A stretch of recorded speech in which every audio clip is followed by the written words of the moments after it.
Hi, എല്ലാവർക്കും പുതിയൊരു വീഡിയോയിലേക്ക് സ്വാഗതം. ഇന്ന് നമ്മൾ പെട്ടെന്ന് തയ്യാറാക്കാവുന്ന വളരെ ടേസ്റ്റി ആയിട്ടുള്ളൊരു മുരിങ്ങയുടെ കറിയാണ് കേട്ടോ ഉണ്ടാക്കുന്നത്. അപ്പോൾ വീഡിയോ എല്ലാവരും കണ്ടു നോക്കൂ.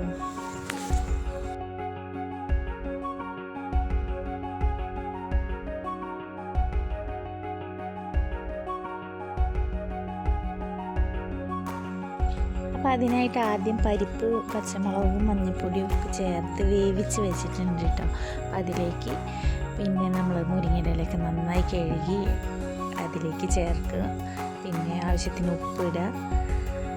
അത് നന്നായിട്ടൊന്ന് വേവിച്ചെടുത്തതിന് ശേഷം ഉള്ളി അരിഞ്ഞ് വറവിടണം. അത്ര തന്നെ ഉള്ളൂ. സിമ്പിളായിട്ടുള്ള ടേസ്റ്റി ആയിട്ടുള്ള ഒരു മുരിങ്ങയുടെ ഇല കറിയാണ്. അപ്പോൾ എല്ലാവരും ഒന്ന് ട്രൈ ചെയ്ത് നോക്കണം കേട്ടോ. അപ്പോൾ ഈ വീഡിയോ കണ്ട് ഇഷ്ടപ്പെടുകയാണെങ്കിൽ എല്ലാവരും ഷെയർ ചെയ്യുക, ലൈക്ക് ചെയ്യുക. അപ്പം നമുക്ക് വീണ്ടും മറ്റൊരു വീഡിയോയുമായി കാണാം.